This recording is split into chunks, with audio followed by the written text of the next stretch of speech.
চলো আমরা কাজে বেরোই। আমি না আজ ওকে বরের সাজে সেজে বিয়ে করতে যেতে দেখতে চাই।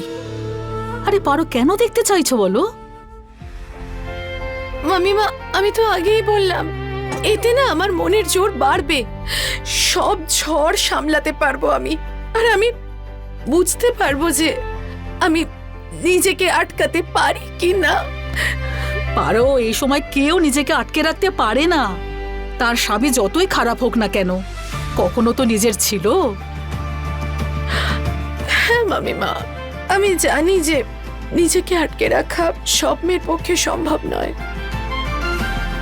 কিন্তু আপনি জানেন আমি নিজেকে আটকাতে পারবো, সেটা শুধু শুধু আপনাদের জন্য। হ্যাঁ, দেখুন না আজ আমারই সামনে ও সাজবে, বরযাত্রী যাবে, বিয়ে হবে, কিন্তু তাতেই তো আমি বুঝতে পারবো যে কতটা নীচ মানুষকে আমি স্বামী ভাবতাম। এতেই তো আমি শিখতে পারবো যেটা খুব জরুরি। আমি না আজ তোমাদের সবাইকে বলছি, আজ আর কোনো কাজ আমি করব না। এমন কিন্তু নয় যে আমি কিছু করতে পারবো না। আজ আমি পারবো, কিন্তু আজ আমি ওকে বেরোতে দেখতে চাই, তারপর আমি কাজে বেরোবো, ঠিক আছে না? কথাটা বুঝতে পারছো তো? যাও যাও, তাড়াতাড়ি যাও। আরে খোকন, টুকুন, আমি তো তোদের দুজনকে তৈরি হতে বলেছিলাম, তৈরি হসনি কেন? হ্যাঁ, আর টুকুন, তোর বাবা সেই কখন থেকে তৈরি হয়ে বসে আছেন, আর তোরা এখনো এখানেই দাঁড়িয়ে আছিস কেন? যাওয়ার ইচ্ছে নেই তোদের? নাকি এ ব্যাপারে বৌদির পরামর্শ নিতে এসেছিস? পিসিমণি, সত্যি কথা বলতে আমাদের যাওয়ার একটুও ইচ্ছে নেই, কিন্তু কি করতে পারি? তুমি যখন বারবার করে বলছো, আর মেজ বৌদিও এটাই চায়, এই জন্য আমাদের যেতে হচ্ছে। আচ্ছা, তো ও এমনটা চাইছে? হ্যাঁ পিসিমণি, মেজ বৌমা বলছিল ছেলের বাড়ির লোকেরা কি ভাববে, আর তোমাদেরও মান সম্মান নষ্ট হবে যদি আমরা সবাই পল্টুর সঙ্গে ওর বিয়েতে না যাই। তো পিসিমণি, একটা কথা বলি, আমি এই বিয়েটা এই বাড়িতে হওয়াই উচিত হয়নি। মেজ বৌদি আর ওনার মেয়ে এই বাড়িতেই থাকে, বেচারি মিঠাইয়ের উপর কি প্রভাব পড়ছে এর, না জানি সকাল থেকে কোথায় মুখ লুকিয়ে বসে আছে বাড়িতে। আর তুমি একবার ভেবে দেখো পিসিমণি, কিন্তু তুমি এই কথাটা মনে রেখো, যদি আমরা গিয়েও থাকি তাহলে বাধ্য হয়ে যাচ্ছি, আমাদের কোনো ইচ্ছা নেই যাওয়ার। আমি এসব খুব ভালো মতোই বুঝি, তবে একটা কথা আমি বলে দিচ্ছি, ওই মেয়েটা আমার ছেলের বউ হয়ে বাড়িতে আসবে। যখন ওই মেয়েটা এই বাড়িতে এসে ঢুকবে, তখন তোমরা বুঝতে পারবে যে ওই মেয়েটা আসলে কতটা ভালো। আর আমরা আজ পর্যন্ত একটা বোকা মেয়ের বোঝা টানছিলাম। আমার ছেলে পল্টু, ও তো একটু ভালো মতো বেঁচে থাকতে চায়, এতে ভুলটা কোথায় শুনি? মা, যদি এটা আপনার সাথে ঘটতো তাহলেও আপনি এই কথা বলতেন। হরি হরি, তোর মুখে কোনো কথাই আটকায় না, তাই না? আটকাতো মা, আগে খুবই আটকাতো, কিন্তু এখন না আর নিজেদেরকে আমরা আটকানোর চেষ্টা করি না। আর আপনি ছাড়ুন না এইসব, আপনি বলুন না, যদি আপনার নিজের সাথে এরকম হতো তখন আপনি এটাই বলতেন, কি করতেন আপনি? ও, আমি তো ভুলেই গেছি, আপনি তো নিজের শ্বশুর বাড়ি ছেড়ে এখানে বাপের বাড়িতে পড়ে আছেন। রাগ হচ্ছে না মা, যে লোকগুলোর কারণে আজ আপনি এখানে, তাদের ওপর তো আপনার খুবই রাগ হচ্ছে। ছোট বাচ্চার সঙ্গে নিয়ে আপনাকে বাপের বাড়ি চলে আসতে হয়েছে। যাদের জন্য আপনার জীবন নষ্ট হয়ে গেছে তাদের ওপরে তো আপনার নিশ্চয়ই খুব রাগ হয়। আর আমি তো এটাও শুনেছি যে আমার শ্বশুর মশাইয়ের সাথে আপনার একটুও বনতো না, উনি মারা যাওয়ার আগে নিজের ছেলের মুখটা পর্যন্ত দেখেননি। আর এই কথা আপনার সুপুত্র আমাকে বলেছে। হ্যাঁ, কথায় বলে না, যেমন বাবা তার তেমনই ছেলে, রক্ত তো একদিন নিজেকে চেনাবেই। এরকমই তো করছে আপনার সুপুত্র, একই তো রক্ত না, আর কি করবে? নিজের মেয়ের দেখাশোনা করতে ও অস্বীকার করলো। আর মা, অনেক হয়েছে, এবার নিজের ছেলের উকালতি করা বন্ধ করুন। তুই দেখছি খুব বড় বড় কথা বলছিস। তুই কি বুঝতে পারছিস না যে আমি তোর সাথে কথা বলতেই চাইছি না? এখন সব পরিষ্কার হলো তো? হ্যাঁ, কথা বলা না বলায় কি যায় আসে? এইবার থেকে তো আমি সব অন্যায়ের জবাব দেব। আচ্ছা, তুই কে রে? কোনো নেতা নাকি, না কোনো মন্ত্রী? হ্যাঁ, তাছাড়া তোর কথাটা শুনবেই বা কে? হ্যাঁ, ভুলে যাস না, এখন তুই এই পরিবারের সদস্য নোস। ভুল বললেন মা আপনি, এখানে আপনি একদম ভুল বললেন। হ্যাঁ, যদি আমি এই পরিবারের সদস্য না হতাম না, তাহলে এখানে থাকার আমি অনুমতি পেতাম না। এখানে ঠাঁই পেয়েছি যখন আমি, তার মানে আমি এই বাড়ির সদস্য।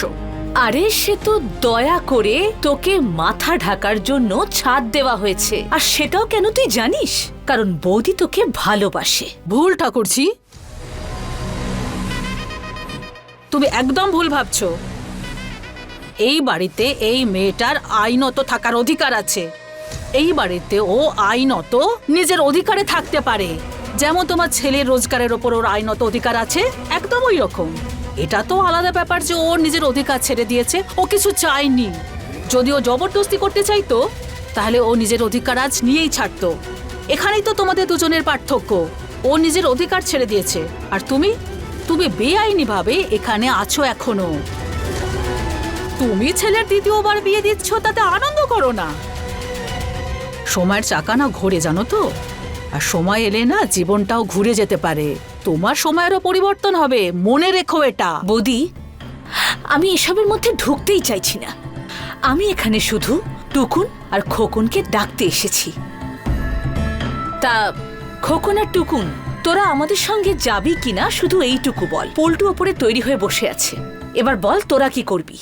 হ্যাঁ হ্যাঁ, ঠিক আছে পিসি, আমরা তোমার সঙ্গে যাব। কিন্তু পিসি প্লিজ, এরপর থেকে আর কোনোদিন এসবের মধ্যে আমাদের জড়াবেন না। আপনার নিমন্ত্রণের আমাদের কোনো প্রয়োজন নেই। আমরা তোমার ছেলের থেকে দূরেই থাকতে চাই। আমরা পল্টুর কোনো কাজেই থাকতে চাই না। আর এখন আমি যে কথাটা বলবো সেটা খুব মন দিয়ে শোনো ঠাকুরজি। সময় কিন্তু কারোর অধীনে থাকে না, তোমারও থাকবে না। এখন মেজ বউয়ের তো কথাই আলাদা। তোমরা এত অত্যাচার করেছো, এত কথা সরিয়েছো, এত দুচ্ছাই করেছো, খুব খারাপ করেছো তোমরা। তারপরেও ও কখনো কিন্তু তোমাদের সঙ্গে বা বাড়ির কারোর সঙ্গে কখনো খারাপ ব্যবহার করেনি। সবাইকে আপন করেছে, ভালোবেসেছে। আর তোমার ওই মহাপুরুষ ছেলে, ও তো মেজ বউয়ের ওপরে হাতও ওঠাতো, তুমি নিশ্চয়ই জানো। কিন্তু তোমার বোধহয় মনে হয় আমরা কেউই কিছু জানি না। আমরা সবাই সব জানি। আর এখন যে ওই তোমার নতুন হবু বৌমা আসছে না, যদি তার সঙ্গেও তোমার এই মহাপুরুষ ছেলে এইরকম ব্যবহার করে যেরকম মেজ বউয়ের সঙ্গে করতো, তাহলে তোমাদের খুব পস্তাতে হবে। আর যদি ওই নতুন মেয়েটা তোমাদের সঙ্গে খারাপ ব্যবহার করে, তাহলে আমরা কিন্তু কিচ্ছু বলবো না। তাই এখন থেকে তুমি একটু সাবধানে থাকো। আরে বৌদি, এসব কি বলছো তুমি? তুমি তো পূজারিনীকে চেনোই না। ও কিন্তু খুব ভালো একটা মেয়ে। ওর বাপের বাড়ি খুবই সম্ভ্রান্ত, আর ওদের অনেক টাকা পয়সাও আছে। ও কিন্তু অনেক বড় বাড়ির মেয়ে। আচ্ছা মা, সত্যি? মানে যাদের হাতে কিছু টাকা আছে তাদেরই শুধু সম্মান আছে, তাই না? আপনি এটাই তো মনে করেন। কিন্তু আপনার তো মা 2 টাকারও ইজ্জত নেই, কারণ আপনি তো নিজেই অন্যের বাড়িতে থাকছেন এত বছর ধরে, অন্যের খাচ্ছেন। এখন না হয় আপনার ছেলে রোজগার করে, তাই দুবেলার ভাত আপনি জুটিয়ে নেন। কিন্তু আগে কি ছিল মা? আগে তো মামিমাই আপনার অবলম্বন ছিল, ভুলে গেলেন আপনি? আর এটা তো আপনি ভালো করে বুঝে গেছেন না, আপনার কোনো সম্মান নেই। চুপ, একদম চুপ। তুই কি বুঝতে পারছিস না যে আমি আর তোর সাথে কথা বলতে চাইছি না? তাহলে তুই কেন যেচে এসে আমার সাথে কথা বলতে চাইছিস? কেন বিনা কারণে ঝামেলা পাকাচ্ছিস? হ্যাঁ, চুপ করে থাকবি, একদম চুপ। চেঁচাবেন না। আগে আপনি আমার সাথে চেঁচিয়ে চেঁচিয়ে কথা বলতেন আর আমি শুনতাম, তো এখন আমি বলবো আর আপনাকে শুনতে হবে। কারণ ক্ষতি তো আমার হয়েছে, আর সেটা আপনার আর আপনার ছেলের জন্য। আর জানেন আপনি, আমি এসব এই জন্য বলছি না যে আপনার ছেলে আমাকে ছেড়ে দিয়েছে, বরং এই জন্য বলছি আমার ছোট্ট মেয়েটা, ওর মনটা আপনারা ভেঙে দিয়েছেন। আপনার একটুও চিন্তা হচ্ছে আপনার আর আপনার ছেলের এতটুকু মন খারাপ হচ্ছে? আপনি মানুষ? মনুষ্যত্বের নামে কলঙ্ক আপনারা মা ছেলে। আপনি জানেন মা, এরা সবাই না আজ আমাকে কাজে পাঠাচ্ছিল, কিন্তু আমি যাইনি। জানেন কেন? তার দুটো কারণ। এক তো আমি আজ আপনার আদুরে ছেলেকে বর সেজে বিয়ে করতে যেতে দেখতে চাই বরযাত্রী সঙ্গে নিয়ে। এই রকম সুযোগ আর কবে পাবো? এই সুযোগ আমি কি করে ছাড়ি? আমি নিজের চোখে আজ এটা দেখব। আর দ্বিতীয় কারণটা জানেন? আমার ছোট্ট মেয়েটা, ওর মনটা কিন্তু আজ ভীষণ খারাপ। ও খুব কষ্ট পাচ্ছে। ওকে আজ আমি একা কি করে ছেড়ে যাব? আমি যদি আজ কাজে বেরিয়ে যাই তো ওকে তো সঙ্গে নিতে পারবো না। পুরো দিনটা ও একা কি করবে? আমি তো দুদিকেই আটকা পড়েছি না মা। আজ ও এত কষ্ট পাচ্ছে, তাই আজ তো আমি কোথাও যাব না। আমি শুধু এখানেই থাকবো।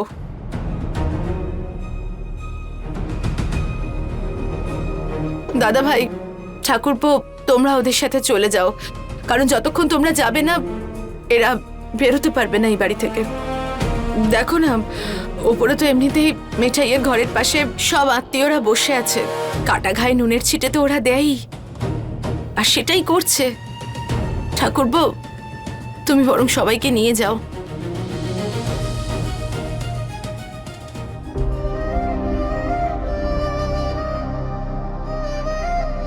অর্জুন, কি ব্যাপার?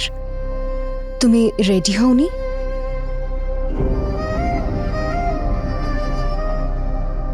কিসের জন্য অহনা?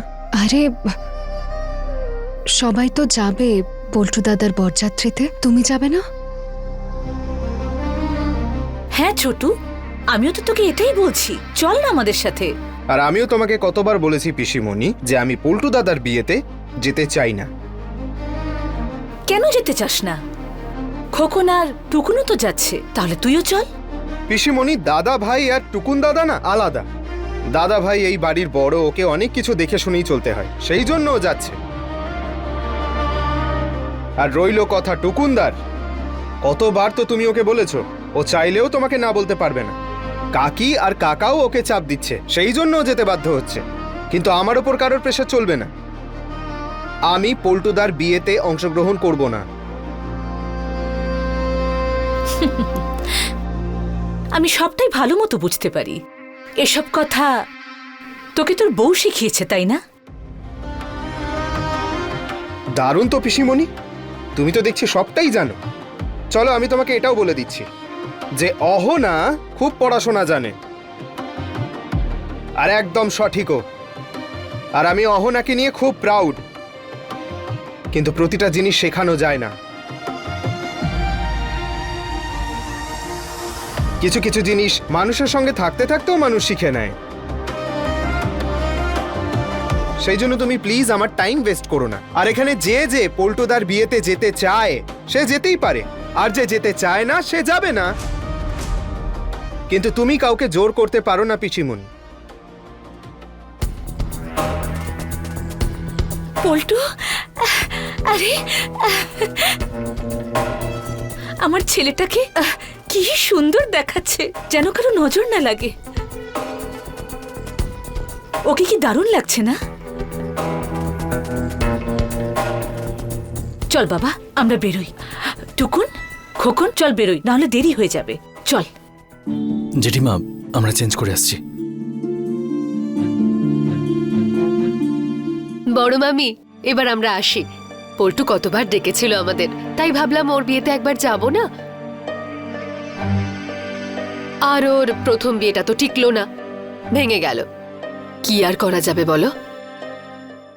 তাহলে একটা কাজ করুন, এইবারের বিয়েতে ভালো করে পেট ভরে খাবেন, কেমন? একদম ঠিক বলেছে মেজদি। আর এমনিতেও একটা মানুষের দ্বিতীয়বার বিয়েতে যখন খাবার খেতে যেতে হচ্ছে, তাতে লজ্জা পাওয়ার কি আছে?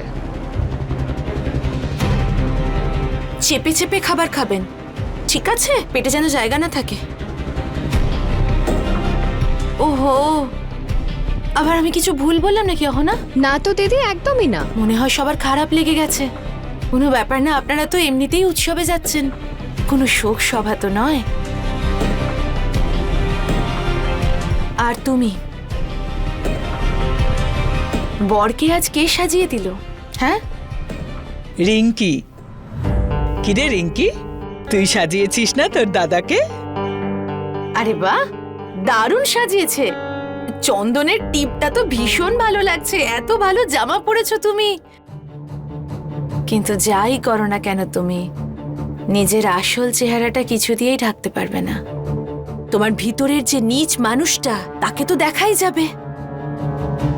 দেখো, যদি নতুন বউ আসার পরে ভুল করেও তুমি মানুষ হতে পারো, তাহলে হয়তো তোমাকে একটু কম ভদ্র লাগবে। সাবধান মেজ বউ, একদম সাবধান। আমি এখন মেজ বউ নই, আমার নাম পারো। আজ থেকে তুমি আমাকে এই নামেই ডাকবে, তাও সম্মানের সঙ্গে। কারণ এই বাড়ির মেজ বউকে তো আমি কবর দিয়ে দিয়েছি। মরে গেছে সে। আসলে মরে যায়নি, ওকে তো খুন করা হয়েছে, আর সেটাও তুমি করেছো।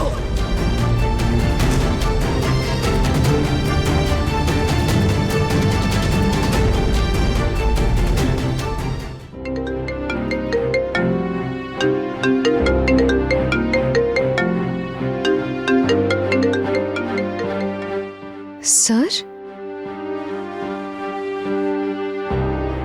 হ্যালো, হ্যাঁ স্যার, বলুন, কিছু দরকার আছে? হ্যাঁ অহনা, আমি জানি যে আপনি আজকে ছুটি নিয়েছেন। এখন কি আপনি একটু অফিসে আসতে পারবেন? স্যার এখন? হ্যাঁ, একটু এমার্জেন্সি আছে, সেই জন্যই আপনাকে বলছি। আমি এখন অফিসেই আছি, আর মনে হয় কিছু স্টাফও আছে। স্যার এখন তো পৌঁছতে পৌঁছতে অনেক লেট হয়ে যাবে স্যার। অফিসে তো বন্ধ হয়ে যাবে। অহনা, কিন্তু আমার তো অফিসের টাইমেই ছুটি হয়। আমার এখন বাড়ি যেতে অনেক দেরি হবে। আপনি যদি এখন আসেন তাহলে আমার অনেক হেল্প হবে। আপনি কি বলতে পারবেন কেমন হেল্প? মানে কি কাজ আছে যদি একটু বলেন তো। অ্যাকচুয়ালি স্যার, আমার বাড়িতে কিছু কাজ ছিল, তাই জন্যই আমি ছুটি নিয়েছিলাম। আমি তো বলেছিলাম আপনাকে সেটা। বাড়িতে কেউ কি অসুস্থ? না না স্যার, কেউ অসুস্থ নয়। অন্য একটা ব্যাপার, আমি কখনো আপনাকে পরে বলবো। না না, ঠিক আছে, বুঝতে পেরেছি। কিন্তু অহনা, অফিসের কাজটাও তো ইম্পর্টেন্ট, তাই না?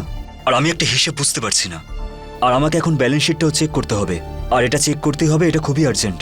স্যার, ওই ব্যালেন্স শিট তো আমি নিজে লকারে রেখেছি, আর লকারের চাবি তো আমার কাছেই আছে। সেই জন্যই তো অহনা আমি আপনাকে ডাকছি।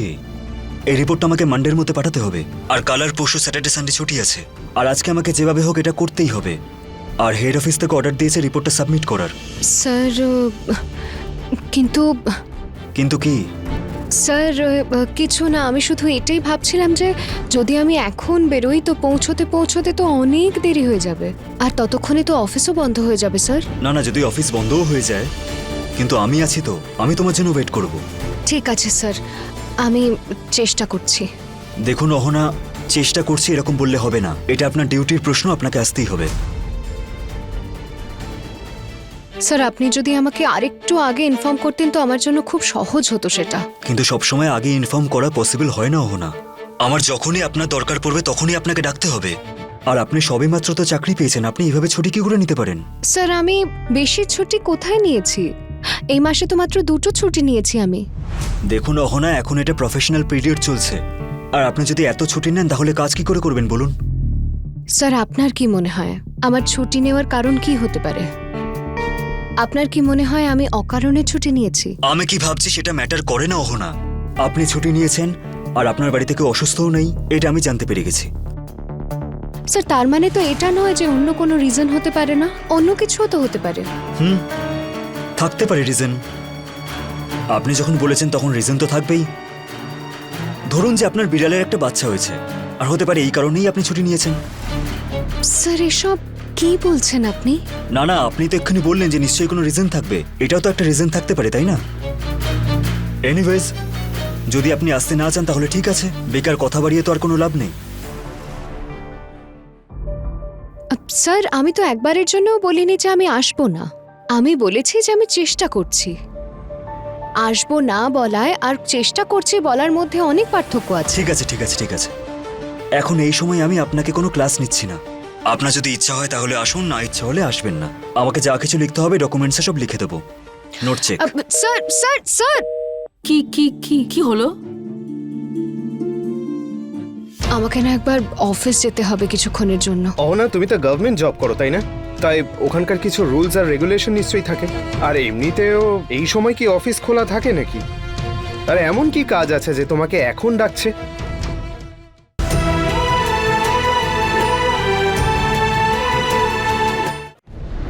মা ওই স্যার কিছুক্ষণের জন্য একবার অফিসে ডাকছেন। এখন তোমার অফিস তো 5:30টার সময় ছুটি হয়ে যায়, তাই না? এখন কটা বাজে? 5টা। এখন গিয়ে কি করবে? মা সেটাই তো, যদি আমাকে উনি একটু আগে জানাতেন তো এতক্ষণে পৌঁছেও যেতাম। বুঝতে পারছি না যে কি করব। যদিও স্যার বললেন আমাকে বেশি এমার্জেন্সি না হলে উনি আমাকে ফোন করতেন না। উনি বললেন যে আমি ছুটি নিয়েছি, নিশ্চয়ই কোনো কারণ আছে বলি। মা এমার্জেন্সি বলেই উনি আমায় ফোন করেছেন। কি করতে হবে? যাবে তুমি? যাওয়াই তো উচিত মা।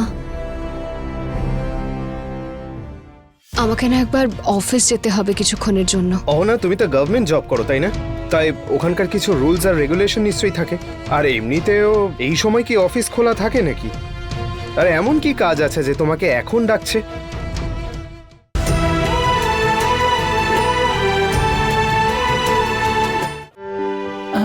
যাওয়া তো উচিত। তাছাড়া স্যার তো কত উপকার করেছে তোমার। অফিসেও তো উনি কত চেষ্টা করেন যাতে তোমার কোনো অসুবিধে না হয়। এখন যখন উনি বিপদে আছেন আর তুমি যাচ্ছ না, ওটা ঠিক নয়। যাওয়া উচিত তোমার। ঠিকই বলছো মা তুমি। একটা কাজ করি, আমি বরঞ্চ তাড়াতাড়ি ঘুরে আসি। ফিরতে ফিরতে যদি অনেক দেরি হয়ে যায় তাহলে আমাকে বলে দিও, আমি ছোটকে পাঠিয়ে দেবো। ওকে পাঠানোর দরকার নেই, আমি দেখে নেব। মা তুমি শুধু মিঠাই আর মেজদির একটু খেয়াল রেখো মা, প্লিজ। কি বা খেয়াল রাখবো আমি? বরযাত্রী তো বেরিয়ে গেছে। আর তাছাড়া মিলি আছে মেজ বউয়ের কাছে। আরে হ্যাঁ, ছোটকে বলেই কিন্তু তুমি যাবে। হ্যাঁ মা, আমি ওকে বলে দিচ্ছি। ঠিক আছে, দেখো এসে গেছে। শোনো না, ওই আমাকে না একবার অফিসে যেতে হবে। কেন? টাইম অহনা। হ্যাঁ জানি সন্ধে হয়ে গেছে, দেরি হয়ে গেছে, কিন্তু আর্জেন্ট। অহনা, তুমি গভর্নমেন্ট জব করো তো, সেখানে কিছু রুলস আর রেগুলেশন নিশ্চয়ই থাকে। আর এমনিতেও সবসময় কি আর অফিস খোলা থাকে? তুমি যতক্ষণে ওখানে যাবে ততক্ষণে অফিস তো বন্ধ হয়ে যাবে। আর এমন কি কাজ আছে যে তোমাকে এখন ডাকলো?